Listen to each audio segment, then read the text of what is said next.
और आज हम पटियाला के अंदर, और यहाँ बहुत देर से क्या कि 7-8 दिन से लगातार धरने प्रदर्शन चल रहे हैं।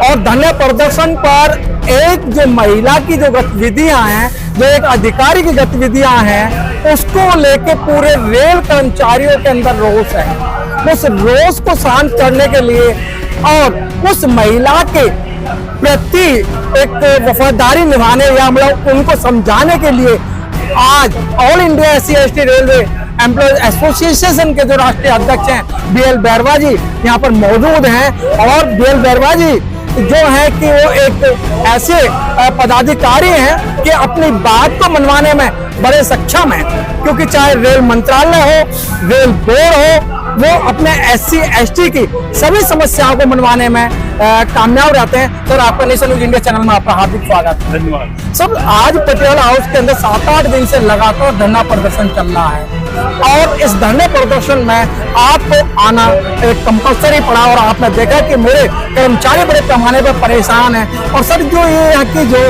PCPO है, उनकी हठधर्मी इस तरीके से बढ़ गई है, विश्वसनीय सूत्रों से ज्ञात हुआ है कि एक रेल कर्मचारी के ऊपर उन्होंने गाड़ी चढ़ा दी, और गाड़ी चढ़ाई क्या 100 नहीं 200 मीटर तक उनको छेड़ कर ले गई। तो क्या मानना है सर इनका? देखिए, हमारा all India SC/ST railway employees association का PLW पटियाला में एक सप्ताह से धरना प्रदर्शन का कार्यक्रम चल रहा है। और ये कार्यक्रम मूलतः जो भारत सरकार की आरक्षण नीति है, जिसे रेल मंत्रालय ने जारी किया है, उसको लागू करने में जो यहाँ की PCPO है, प्रीति कटियार, वो लागू करने में कोताही बरत रही है। और यही नहीं, बार बार रेल मंत्रालय के द्वारा क्लैरिफिकेशन जारी करने के बावजूद उनको इम्प्लीमेंट नहीं कर रही है, बल्कि वो अपने निजी कानून है, वो जो निजी राय, निजी मान्यता है, उसको सरकारी काम में अड़चन पैदा करने में इस्तेमाल कर रही है। मैं आपको बता दूं कि पदोन्नति में आरक्षण के मसले में माननीय सुप्रीम कोर्ट ने हमारे पक्ष में निर्णय दिया कि रिजर्वेशन एंड प्रमोशन जो डिफरेंट वेरियस कोर्ट्स हैं, उनकी वजह से न रोस्टर से हो रहा था, न वो सीनियरिटी से हो रहा था, तो उसको क्लियर करते हुए 2018 में ही आदेश जारी कर दिए कि रिजल्ट टू रिजल्ट और अनरिजल्ट टू अनरिजल्ट एवं ऑन मेरिट प्रमोशन की प्रक्रिया जारी रहनी चाहिए।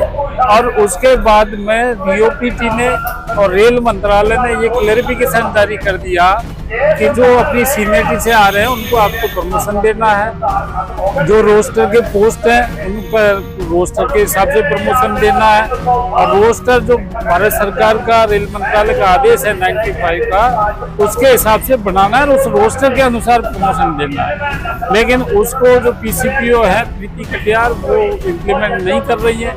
लोग सीनियरिटी मारे हैं, उनको भी वंचित कर रही है। रोस्टर के जो पद भरे जाने हैं, रिजर्वेशन के पद SC/ST के लोगों से, उनको भी नहीं भर रही है। और वो इतनी हठधर्मिता अपनाए हुए है कि वो यही नहीं, बल्कि वो ओपनली मैदान में उतर करके SC/ST एम्प्लॉयज के साथ में एट्रोसिटी कर रही है, हरेसमेंट कर रही है।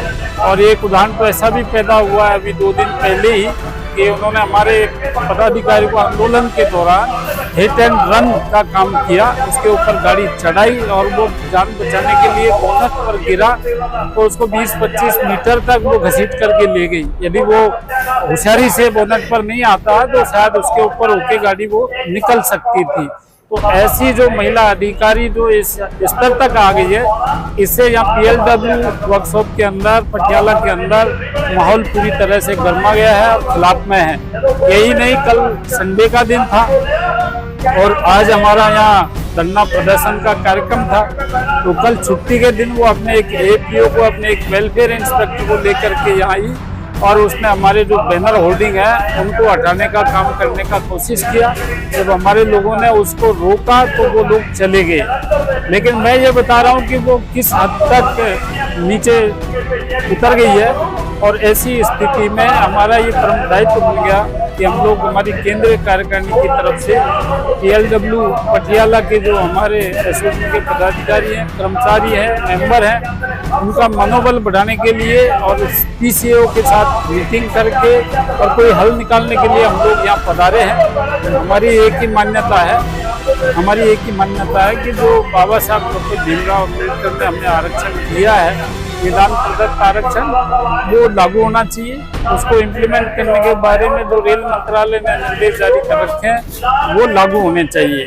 सर डीओपीटी की गाइडलाइन को नहीं मान रही है, रेल मंत्रालय की बात नहीं मान रही है, सुप्रीम कोर्ट की बातें नहीं मान रही है, तो क्या सर ये केंद्र सरकार जो रेल मंत्रालय के अंडर में नौकरी कर रही है, तो इसे इस तरीके की हठधर्मी क्यों? देखिए, ये धरना हो ही इसलिए रहा है क्योंकि हठधर्मी अपनाए हुए हमने रेल मंत्रालय में, रेलवे बोर्ड में बात की है, ऊपर से लेकर नीचे तक अफसरों से, या पीसीओ से और उसके अधिकारियों से भी बात हुई है। सब लोगों का ये मानना है कि आपकी मांग जायज़ है और ये जानबूझ करके हठधर्मिता अपनाए हुए ये इस तरह से कर रही है। तो हमने यही उचित समझा कि ऐसे अधिकारी तो कहते हैं ना, लातों की बातों से नहीं मानते हैं, तो हमारा रास्ता धरना प्रदर्शन, भूख हड़ताल, यही हमारा मार्ग है जिसको हम अपनाए हुए हैं। और मैं आपकी बात पर एक बात जोड़ना चाहता हूँ कि देखिए, पहले चंडीगढ़ हाई कोर्ट का एक फैसला आया जी, उसमें एक में कह दिया कि सीनियर से प्रमोशन देना, रोस्टर से नहीं देना। दिल्ली का एक जजमेंट आया जिसमें उसके उल्टा कह दिया कि आप जो रोस्टर से दो, सीनियर से मतलब दोनों में एक दूसरे का लाभ में। और उसका नतीजा ये हुआ कि प्रमोशन न तो सीनियर से हो रहे थे और न रोस्टर से हो रहे थे। ऐसी परिस्थिति में हमने हमारी एसयू के जो संरक्षक हैं, जो केंद्रीय कानून मंत्री अर्जुन राम मेघवाल साहब, उनको जाकर के अपनी पीड़ा हमने बताई और उनको कहा कि न तो रोस्टर से प्रमोशन हो रहा है, न सीनियर से हो रहा है। वो अपने कैबिनेट कलीग जो SC/ST के, उनको लेकर प्रधानमंत्री जी से मिले और उसके बाद 2-3 दिन में ही सुप्रीम कोर्ट से जो जजमेंट आया उसमें ये प्रमोशन का रास्ता खुला जी। और कहीं न कहीं मुझे तो ऐसा लग रहा है कि जो प्रीति कटियार PCPO है, इनका एक्ट भी सरकार की को बदनाम करने का, रेल मंत्री को बदनाम करने का, रेल मंत्रालय के लोग हैं उनको बदनाम करने का लग रहा है, ताकि मैसेज ऐसा जाए कि सरकार SC/ST के आरक्षण के खिलाफ है और इनडायरेक्ट वे में इसको समाप्त करना चाहती है। तो ये इनका एक प्रयास है। तो जब तक हम इसको एक्सपोज नहीं करेंगे, जब तक हम लोगों को बताएंगे नहीं, तब तक वो अपने मिशन में कामयाब हो जाएगी। सर आपका सर ये मानना नहीं है कि एक महिला इस तरीके हठधर्मी नहीं कर सकती है?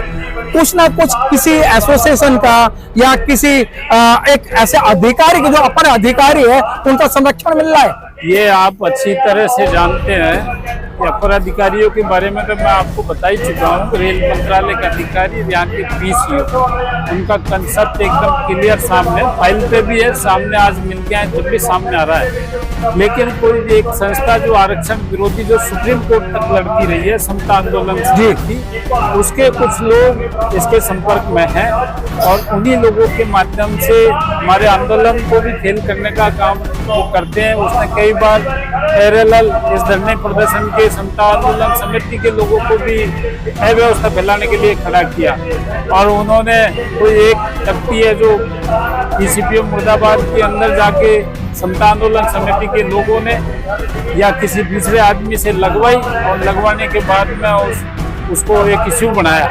तो ये आंदोलन को बदनाम करने का भी एक तरीका है। जो आप कह रहे हैं वो सच है कि कहीं न कहीं किसी ऐसे आदमी के संपर्क में है जो जिनके इन्फ्लुएंस में या जिनसे मिली भगत करके और हमारे आरक्षण को ये नुकसान पहुंचाने का काम कर रही है। लेकिन आपको पता, आप संस्था के हर कार्यक्रम में आते हैं, आप राष्ट्रीय अधिवेशन में भी आते हैं, आप धरने प्रदर्शन में भी आते हैं। हमारी एसोसिएशन किसी भी कीमत पर ऐसे कृत्य को बर्दाश्त नहीं करेगी और उसकी निंदा करेगी, उसका विरोध करेगी। सर BL बैरवा जी का, अशोक जी का रेल मंत्रालय लोहा मानता है, रेल बोर्ड लोहा मानता है, तो मतलब इस तरीके की जो ये महिला हठधर्मी है, क्या BL बैरवा या अशोक कुमार या all India SC/ST railway employee association की पावर का इन्हें जायजा नहीं है क्या? देखो, आप जो कह रहे हैं वो बात कह सकते हैं आपकी, हम लोगों की बात को माना भी जाता है। लेकिन जब कोई ऐसा व्यक्ति नंगे पुणे पर जब उतर जाता है, जब वो न बोर्ड को मानता है, न वो यहाँ के PCO को मानता है, न कोई कानून को मानता है, तो ये लड़ाई फिर लंबी हो जाती है। बात समय का नहीं है। बात यह है कि इस तरह की मानसिकता को यदि यहाँ नहीं दबाया गया जी, या यहाँ इसको हल नहीं किया गया, ऐसी मानसिकता के लोग फिर पूरे देश में खड़े होंगे एक तरह से। कहने का मतलब कि नंग के साथ में नंग बनना पड़ेगा। मतलब आंदोलन हम इनकी तरह तो बात नहीं करते कि नंग के सामने नंग बन जाए, लेकिन यह है कि हम आंदोलन को किसी भी हद तक ले जाने में सक्षम है। चाहे इसके लिए पूरे देश में आंदोलन करना पड़े हमें, चाहे दिल्ली में महारैली करना पड़े, लेकिन हम इस तरह की चीजों को बर्दाश्त नहीं करेंगे और जो भी सिस्टम है उसमें इन बातों को हम पहुंचाएंगे। सब आपको नहीं लगता जिस तरीके से इस तरीके से जो आंदोलन चल रहा है और पब्लिक धरना प्रदर्शन कर रही है कि इस तरीके की महिलाएं कुछ साइक्रेटिक नहीं है, तो उनको एक ऑफिस में रहने की बजाय किसी हॉस्पिटल में इनका इलाज होना चाहिए? अब सोचनीय विषय यही है, जो सक्षम अधिकारी हैं, ऊपर के बड़े लोग हैं, कायदे से तो उनको इस और भी ध्यान देना चाहिए कि कोई एक अधिकारी इस तरह से कैसे कर सकता है। जी, मतलब जब कायदा कानून सब स्पष्ट है तो भी वो कर रहा है, तो वो कहीं न कहीं है जो ये जांच का विषय है कि एक अधिकारी किस तरह से क्यों कर रहा है। उसको रेलवे के अंदर नौकरी में रहने का भी अधिकार अब बचा है या नहीं बचा है, क्योंकि आए दिन इस तरह के काम करना, हमको तो ये भी मालूम पड़ा है कि वो जहाँ भी इससे पहले रहे उन्होंने इस तरह के एंटी SC ST के काम करे हैं, और लेकिन अब शायद इस तरह के कामों का अंत आ चुका है, अब आएगा, क्योंकि अब मैदान में सड़क पे हैं। और हमने पहले भी कहा है कि आरक्षण की लड़ाई, आरक्षण को बचाने की जो लड़ाई है उसको हम सड़क से लेकर न्यायालय तक लड़ते रहे और इसको भी हम लड़ेंगे। सर चलते चलते लास्ट क्वेश्चन सर, अभी आपके कुछ जो यहाँ पटियाला के अंदर CO हैं जिनको GM का रैंक प्राप्त है, अभी मीटिंग हुई थी, क्या आश्वासन है उनकी तरफ से सर? CO को हमने अपनी बातें बताई है पूरी, और उन्होंने कहा कि हम इस बारे में 3:30 बजे ऑल PHOD इंक्लूडिंग PCPO और जो स्टाफ काउंसिल के लोग हैं। सर इसमें स्टाफ काउंसलिंग का तो मामला है ही नहीं सर, इसको SC ST का मामला है उनके साथ। लेकिन हम किसी से न तो डरते न घबराते, हम तो कहते पूरे देश को आप बुला लीजिए। नहीं सर, ये आपका मानना है ना सर, ये जो स्टाफ काउंसलिंग की बात जो इन्होंने करी है अधिकारियों ने, मसला SC ST का है, स्टाफ काउंसलिंग को बीच में क्यों कुचल रहे हैं आप? आपकी बात सही है, पर जब हमारा पॉइंट मजबूत है जी और हम अपनी बात को रखने में सक्षम है, तो हम तो आमंत्रित कर रहे हैं, आप पूरे देश को बुला लीजिए ना, ओनली स्टाफ काउंसिल क्यों जी? क्योंकि हम लोग तो गलत बात नहीं कर रहे, गलत मांग नहीं कर रहे, और स्टाफ काउंसिल भी यहाँ के जो एम्प्लॉई है उनको प्रतिनिधित्व करता है, तो वो आएगा तो और ज्यादा अच्छा होगा। उनको भी यदि वो हमारा समर्थन करते हैं तो हमको ताकत मिलेगी, यदि वो हमारा विरोध करते हैं तो वो चुनाव लड़के आते हैं, अगले चुनाव में कैसे हमारे बिना चुन के आ जाएंगे, देखने की बात है। इसलिए ये कोई महत्व का विषय नहीं है कि कौन मीटिंग में आता है कौन नहीं आता। हम तो कहते हैं हम अकेले ही काफी हैं जी, मतलब आपको जिसको बुलाना बुला लीजिए, कोई दिक्कत नहीं। बहुत अच्छी बात कि अध्यक्ष जी का कहना है हम अकेले ही काफी हैं, और हर एक मन से बोला जाता है कि भाई आप अपनी लड़ाई खुद लड़ें। SC ST की जो उनके कानून है, उनके कायदे हैं, मैं उनकी लड़ाई लड़ने में सक्षम है, हर एक मन से कहा जाता है, चाहे केंद्रीय मंच है या राज्य मंच है या अधिवेशन है, सभी अधिवेशन के अंदर ये बात कही जाती है। और ये हकीकत बात है, जहाँ BL बैरवा जी, अशोक कुमार जहाँ खड़े हो जाते हैं वहीं से लाइन स्टार्ट हो जाती है। जिस तरीके से भी बताया कि काउंसलिंग भी आ रही है, काउंसलिंग को भी SC ST का वोट चाहिए, अगर वोट चाहिए तो कायदे की बात करनी पड़ेगी।